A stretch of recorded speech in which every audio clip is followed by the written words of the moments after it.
जय हिंद मेरे शेरों, नमस्कार। कैसे हो आप सब? उम्मीद है मेरे सभी शेर एकदम जोश जुनून, बेहतरीन, जबरदस्त वाले अंदाज में बस इस बात की परीक्षा कर रहे हैं, इस बात का इंतजार कर रहे हैं कि वो परीक्षा की घड़ी जल्द से जल्द आ जाए और मुझे भी अपना दमखम दिखाने का मौका मिल जाए। हाँ, मेरे शेर बड़ी जबरदस्त मेहनत के साथ अपनी तैयारी में लगे हुए हैं। वहीं मेरे कुछ साथी थोड़े थोड़े से परेशान इसलिए भी हैं क्योंकि जिस उम्मीदों के साथ उन्होंने तैयारी शुरू की थी, जब लगभग सितंबर में कह लीजिए या जनवरी में कह लीजिए मैं आप सभी के बीच आया था, तो बड़ा उत्साह, बड़ा जोश, बड़ा मन मेरे शेरों का था कि भैया इस बार तो मुझे वर्दी पाकर रहनी है, इस बार तो मुझे फतह कर देनी है। लेकिन कुछ कारण ऐसे हो गए, जरूरी नहीं है कि सभी लापरवाह हों, बहुत सारी जिम्मेदारियों का भी बोझ होता है। एक किसान परिवार से जुड़े बच्चों की मध्यम मध्यम का मैं तो कहूँगा कि मध्यम से भी नीचे परिवार के जो साथी हैं, जैसे हम लोग भी एक ऐसी ही पृष्ठभूमि से बिलोंग करते हैं, वहाँ पर और बहुत सारी जिम्मेदारियाँ हो जाती हैं।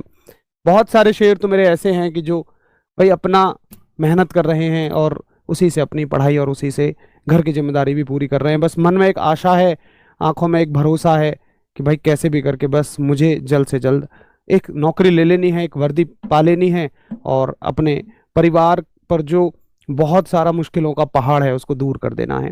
वैसे मेरे साथियों की पढ़ाई को समय पूरा नहीं मिल पाता है और बहुत बार हमारी पढ़ाई डिस्टर्ब हो जाती है। वहीं कुछ मेरे रणबांकुर ऐसे भी हैं कि जिनसे कुछ गलतियां हुई, कुछ लापरवाहियां हुई, इधर उधर भटकते रहे। मतलब बहुत सारा लालच आपको दिया जाता है ना कि ऐसा कंटेंट, वैसा कंटेंट, वो चीज़ें, ये चीज़ें, आप भटकते रहे, तमाम तरह की चीज़ें हुई और आज आप उस स्टेज पर हैं कि ना आप इधर के हैं ना उधर के हैं। तो बहुत सारी दिक्कतें रही, कुल मिलाकर किसी भी कारण से हमारी तैयारी पूरी नहीं हुई। अब भैया जी मुझे तैयारी कैसे करनी है?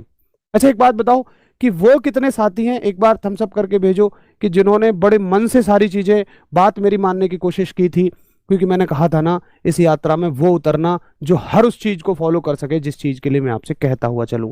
जैसे मैंने कहा भाई अच्छे से आपको सारे के सारे क्लास लेनी है, बढ़िया तरह से आपको प्रैक्टिस करनी है, मॉक टेस्ट आपको सारे लगाने हैं, उसके अलावा जो संडे को मैराथन मिले वो लगानी है, उसके अलावा संडे को जो लाइव मॉक मिले वो लगाने हैं। देखो ये होता है तैयारी का एक तरीका, एक असली तरीका। तैयारी का कभी कोई ऐसे कोई शॉर्टकट नहीं होता है, ये बात मैं आपको बहुत पहले से बताता हुआ आया था। लेकिन बहुत सारे साथी उस रास्ते पर नहीं चल पाए और कुछ कुछ गड़बड़ें उनके साथ रही। बाकी जो साथी उस रास्ते पर चले, मैं कहता हूँ वो अभी सोना है और मुझे उनको सुहागा बनाना है। जानते हैं आप सोने और सुहागे में फर्क? सोने से भी महंगा होता है उसका सुहागा या कुंदन कह लीजिए। सभी के लिए जो मैं प्लान लेकर आया हूँ, एक बड़ा जबरदस्त वाला प्लान, वो आप सभी के लिए है और सभी के लिए काम करेगा। उससे पहले एडमिट कार्ड की एक अपडेट आपके लिए है, उसको आप देख लीजिए। और एडमिट कार्ड की अपडेट ये है कि जून के दूसरे सप्ताह में आपके एडमिट कार्ड जारी हो जाएंगे। जून के दूसरे सप्ताह में, जून के सेकंड वीक में। ये एआरओ वाराणसी की ही खबरें हमारे पास ज्यादा रही हैं अभी।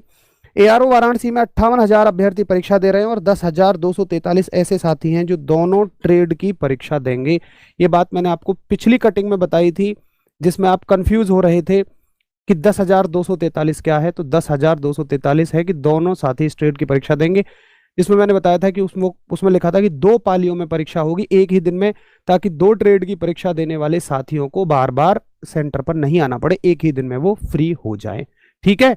अच्छा, उसके अलावा देखिए यहां बता दिया है, इसमें हर एक जिले के फॉर्म बता दिए गए हैं। वैसे तो वाराणसी एआरओ के अंडर जितने भी जिले आते हैं सारे के सारे बता दिए गए हैं। और हमारे काम की बात अब यह है कि सेना भर्ती कार्यालय के अनुसार लिखित जिन्होंने आवेदन किया है वही परीक्षा में शामिल होगा। मतलब इसमें तो कोई दो राय नहीं है, ये तो आपको बड़े अच्छे से समझ में भी आती है। और कार्यालय की तरफ से विशेष व्यवस्था शुरू की गई है, जल्दी परीक्षा सेंटरों की सूची जारी की जाएगी, जल्दी आपका टाइम टेबल वगैरह सब कुछ मिल जाएगा। अपना भैया आगे लिखा है कि जून के दूसरे सप्ताह में एडमिट कार्ड जारी करने की तैयारी है। अभ्यर्थी सेना की वेबसाइट पर अपडेट देखते रहें, परीक्षा से जुड़ी सभी जानकारी वेबसाइट पर दी जा रही है। ये हमारे कर्नल साहब हैं शैलेश कुमार जी, जो कि इस बार निदेशक हैं सेना भर्ती कार्यालय वाराणसी के। ठीक है। अच्छा जी, अब आपको इस बार मैंने 2 चीजें बनवाने के लिए पहले ही बोला था। बर्थ सर्टिफिकेट बनवा लीजिए और एक डॉक्यूमेंट क्या बोला था जरा बताना, तुम्हें याद भी है? एक तो बर्थ सर्टिफिकेट आपको बनवा लेना है, अपना जन्म प्रमाण पत्र बनवा लेना है। और एक कौन सा डॉक्यूमेंट बताया है आपको याद भी है? बनवा लिए हैं सभी ने? कैजुअल मत लेना, उन डॉक्यूमेंट्स को अच्छे से बनवा लीजिएगा। जन्म प्रमाण पत्र कैसे बनता है? बड़ा आसान है।